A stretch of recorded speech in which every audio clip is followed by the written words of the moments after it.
여러분 반갑습니다. 요나서 6번째 시간입니다. 실패는 성공의 어머니다라고 하는 말이 있습니다. 실패를 교훈 삼으면 성공의 밑거름으로 사용할 수 있다라고 하는 말이죠. 그래서 우리는 모두 실패를 통해서 배우고 성장하고 있습니다. 저는 군대에서 훈련받을 때 기억나는 것은 식사 시간이었습니다. 식사의 배식을 우리 같은 훈련을 받는 동기들이 배식을 했습니다.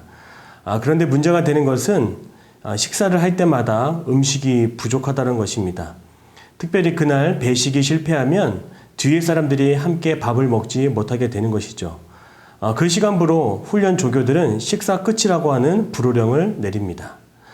이처럼 한번 식사의 실패, 배식의 실패를 겪고 나면 그 다음 식사에서는 밥이 너무나 많이 남습니다. 밥이 남아서 더 먹을 수 있는 그런 풍요로운 시간을 또 보낼 수 있습니다. 그래서 훈련을 받았던 우리 모든 동기들은 배식의 실패를 실패라고 하지 않았습니다. 그것을 통해 우리는 동기애를 배울 수 있었기 때문이죠. 이처럼 훈련소에 가면 훈련병들을 다루는 교관들은 특별히 실패를 다룸으로 많은 또 동기애가 생기게 하고 교훈을 우리에게 줍니다. 오늘 많은 사람들이 끝까지 실패를 그저 실패로서 기억합니다. 그러나 하나님이 함께하는 사람들은 실패를 실패가 아니라 과정이고 경험이었다라고 말할 수 있습니다. 실패는 성도에게 있어 가장 어울리지 않는 단어입니다. 하나님은 우리의 삶 가운데 실패라고 보이는 순간에도 모든 상황을 통해서 나를 통제하시고 다루시는 하나님의 의도가 있다는 것을 여러분 깨닫길 바랍니다. 특별히 오늘은 요나서 2장의 말씀을 살펴보려고 합니다. 하나님께서 요나에게 물고기를 예비하시어 요나에게 선한 의도가 있음을 오늘 우리는 볼 수 있을 것입니다. 함께 요나서 2장 1절의 말씀을 보면서 하나님의 선하신 의도가 무엇이 있는지 함께 살펴보도록 하겠습니다. 2장 1절의 말씀입니다. 요나가 물고기 뱃속에서 그의 하나님 여호와께 기도하여. 아멘. 그렇습니다. 하나님이 예비하신 큰 물고기는 요나에게 있어서는 기도의 골방이었습니다. 요나는 3일을 물고기 뱃속에 머물며 기도하기 시작했습니다. 기도의 골방이라고 하는 책이 있습니다. 프리실라 샤이러라고 하는 작가가 쓴 책입니다. 그 책에는 이런 말씀이 있습니다. 기도는 사탄의 보잘것없는 정죄와 비난을 완벽히 방어하고 하나님과 함께하는 영원의 세계로 우리를 이끌어준다. 하나님이 요나에게 예비해 주신 큰 물고기는 바로 요나에게 있어서는 기도의 자리, 기도의 골방이었습니다.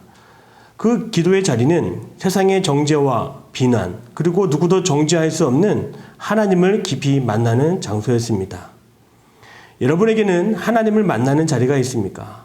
하나님을 만나는 기도의 자리에서 결코 과거가 문제가 되지 않는다는 것을 여러분 기억하십시오. 하나님은 우리의 과거를 문제 삼지 않으십니다. 하나님이 우리의 과거를 문제 삼지 않는 것을 우리 마음속으로 계속 거론하고 마음에 품지 않기를 바랍니다.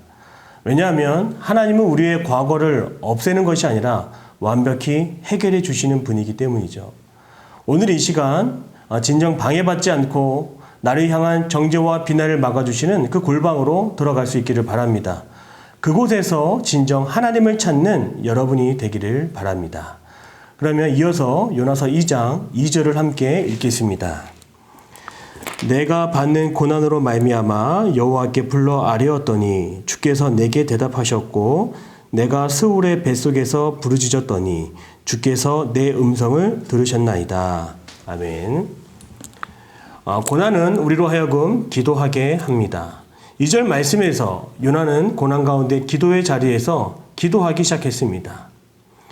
하나님을 만나는 여러 가지 과정들이 있습니다. 그것은 첫 번째로 모태 신앙으로서의 과정입니다. 두 번째는 진리를 탐구하고 진리를 추구하는 과정입니다. 그리고 마지막으로 인간의 삶 가운데 겪게 되는 위기와 같은 경험 속에 하나님을 만나게 됩니다. 오늘 여러분은 어떠한 과정 속에 주님을 만나게 되셨습니까? 오늘 요나는 인생의 고비, 인생의 실패 속에서 주님을 만나게 되었습니다. 이전에 아미떼의 아들로서 즉 모태 신앙인으로서 하나님을 섬겼다면 이제는 진정 하나님을 스스로 찾는 그러한 과정들을 밟고 있습니다. 요나는 하나님께 부르짖었고 하나님은 그 부르짖음에 응답하셨습니다. 2절의 말씀에서 주께서 내 음성을 들으셨나이다 라고 이처럼 고백합니다.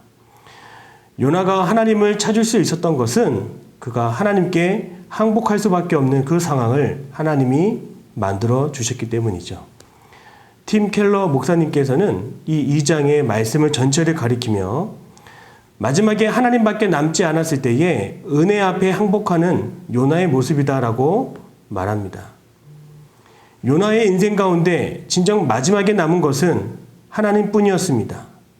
오늘 우리가 하나님을 찾는 이 가운데 정말 마지막에 남은 것이 하나님밖에 남지 않는 그런 인생이 되기를 바랍니다.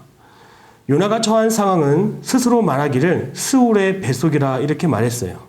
스울이란 지옥 또는 무덤이라는 뜻입니다. 스스로 보기에도 아주 처참한 상황이었습니다. 그러나 요나는 그 스울의 뱃속을 자신의 무덤으로 만들지 않았습니다. 그것은 그가 부르짖었기 때문입니다. 열심으로 하나님을 찾았기 때문입니다.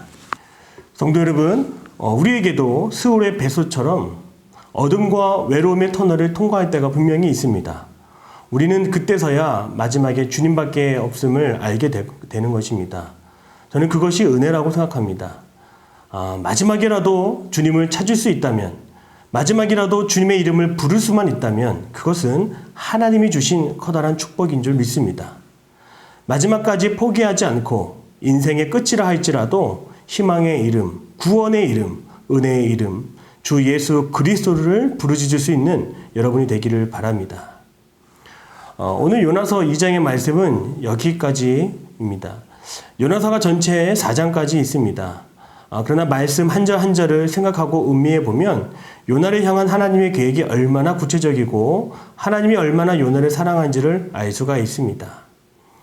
오늘 우리는 하나님의 은혜에 대하여 요나의 인생 밑바닥을 통해 배우고 있습니다. 하나님은 요나가 스올의 뱃속에 있을지라도 그를 생명의 자리로 옮겨주시기 위해 큰 물고기를 예비해 주셨습니다. 그리고 요나는 물고기의 뱃속에서 3일을 기도하였습니다. 그 결과 사망의 자리에서 생명의 자리로 그의 생명을 구원해 주십니다. 오늘 우리에게도 영적인 어둠과 침체를 벗어날 수 있는 그러한 3일이 있기를 바랍니다. 우리가 전심으로 기도하며 주님을 찾을 때에 하나님은 예수님의 부활 신앙을 믿는 우리에게 부활의 존재로 우리를 거듭나게 해 주실 것입니다. 저에게는 힘들고 지칠 때 찾아가는 기도원이 있습니다.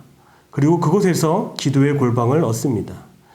첫째 날 시간에는 하나님을 찾는 시간으로 보내고 그 다음 시간에는 하나님을 향해 부르짖는 시간, 그리고 마지막 시간에는 말씀을 통해 하나님께 응답을 받는 시간으로 구분하여 개인 영성생활을 하곤 했습니다. 이처럼 오늘날 우리의 죽음에서 생명으로 옮겨갈 수 있었던 것은 전적인 하나님의 은혜인 것입니다. 예수님께서는 2000년 전에 우리의 사망의 자리를 생명의 자리로 옮겨주셨습니다. 그 예수님이 주신 은혜를 기억하고 날마다 주님이 주신 생명의 자리를 지키며 믿음으로 주님 앞에 감사함을 고백할 수 있는 대림의 모든 성도님들 되시기를 바랍니다. 한 주간에도 여러분들 믿음 가운데 승리하시고 다음 요나서의 시간 기대해 주시기를 바랍니다. 함께 해주셔서 너무나 감사드립니다. 감사합니다.